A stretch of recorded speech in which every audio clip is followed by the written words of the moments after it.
15-10 წუთიც არ იყო გასული, უცებ შემორბის კლიენტი, ძალიან აღელვებული, ციცოთ რომ აიყვანეს.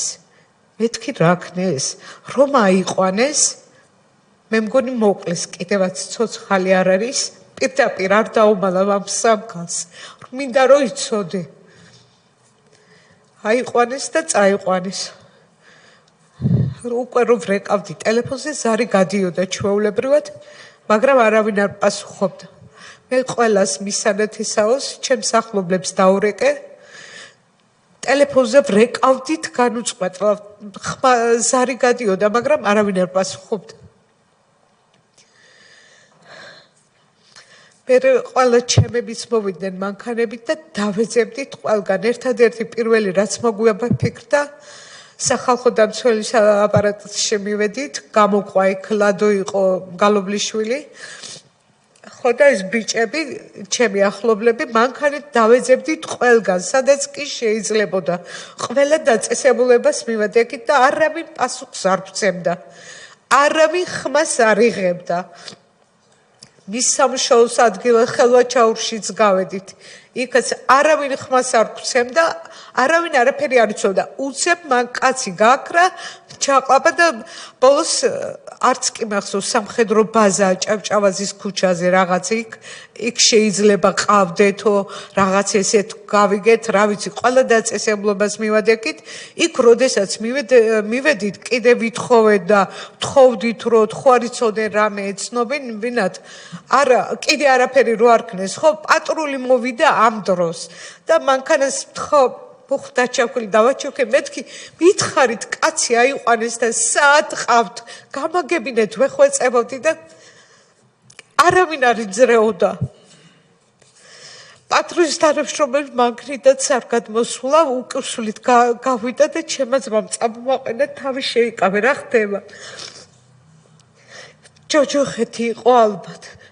ბოლოს არ ვიცი, მე მგონი ლადომ გალბულიშვილი და ჩემი ახლობელი, ოჯახის ახლობელი შევიდნენ ბოლოს თავდაცვის სამინისტროა თუ არ ვცდები გორგზე თუ სადღაც იქ და იქ უთხრეს, რომ არ დავლოდებული ვიყავით არაფერს, აიყვანეს რომა და წაიყვანეს თბილისში და დაგვირეკავდნენ და შეგვეხმიანებოდნენ, რომ წავსულიყავით სახლში.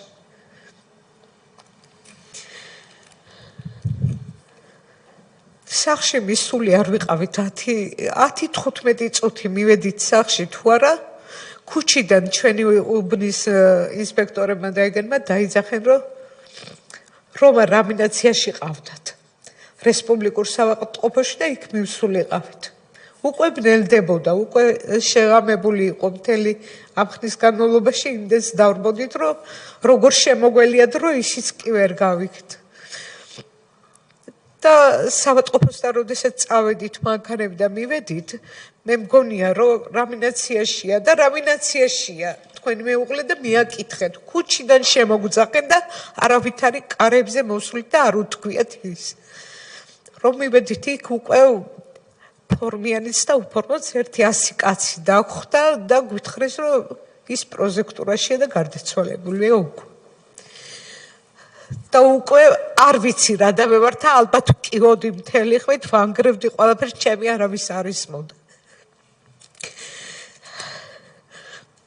ბოლოს უთხრეს, რომ მოვეჩემებს, რომ ხმა არა მოიღოთ არავის და მამიშვიდებდნენ, რომ ხმა არა მომეღო და არ მეეყვირა და მე ვკივოდი, წივოდი, ვანგრევდი ყველაფერს, არაფერი არ მახსოვს უკვე. და უთქვია ჩემთვის, რომ გაეცილებინათ იქაურობას ჩემი თავი და მოვეცილებინათ უკვე აზეთ რომ მოვედი, მე უკვე სახლში ვიყავი და რომას ვასვენეს.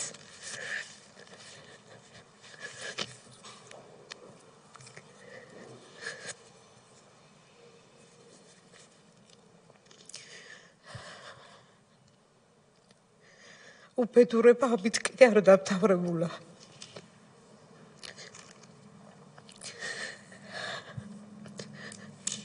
მიცვალებობა გახრწნა დაიწყო, რაღაც ისეთი ქონდათ გაკეთებული, რომ სასაულის სული ქონდა და არ ვიცი, ყველაფერი იყო ჯოჯოხეთი გამოგვატარე. პირდაპირ გვეუბნებოდნენ, რომ არ გვეტირა ხმა რა მოგვეღო, მთელ ქუჩა იყო, იდგნენ ფორმიანები, ხალხი ვინც კი მოდიოდა ზოგს აბრუნებდნენ და ეუბნებოდნენ, რომ ახლოს არ გავყარებოდნენ, თუ უნდათ, რომ მათაც ჩვენი ბედი არ გაეზიარებინათ.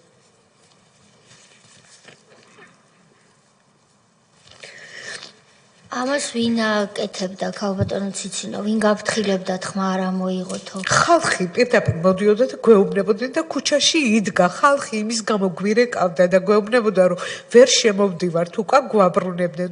ბინის ყველა კუთხეში იდგა ფორმიანებიც და უფორმოდ გადაცმულები და ეუბნებოდნენ, რომ დაეტოვებინათ იქაურობა.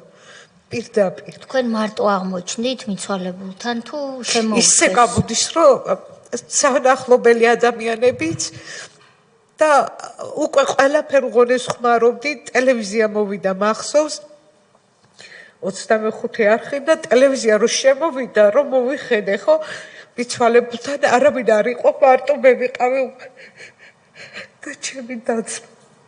ხალხმა დატოვა ტერიტორია, რომ არ ენახა არავის. საშიში იყო და გაიქცნენ. კი. ჩვენ კიდე იძულებული გავხდით მესამე დღეს მიცვალებული სირბილით გაგვეყვანეს სახლიდან. იმიტომ რომ გავსაძლისი იყო უკვე მდგომარეობა. მიცვალებულმა გაღწვა დაიწყო. პირველი დღეს. მესამე დღეს უკვე დროს წამებს ვითვლიდით, რომ მიცვალებული სასწრაფოდ გაგვეყვანა მისი სახლიდან.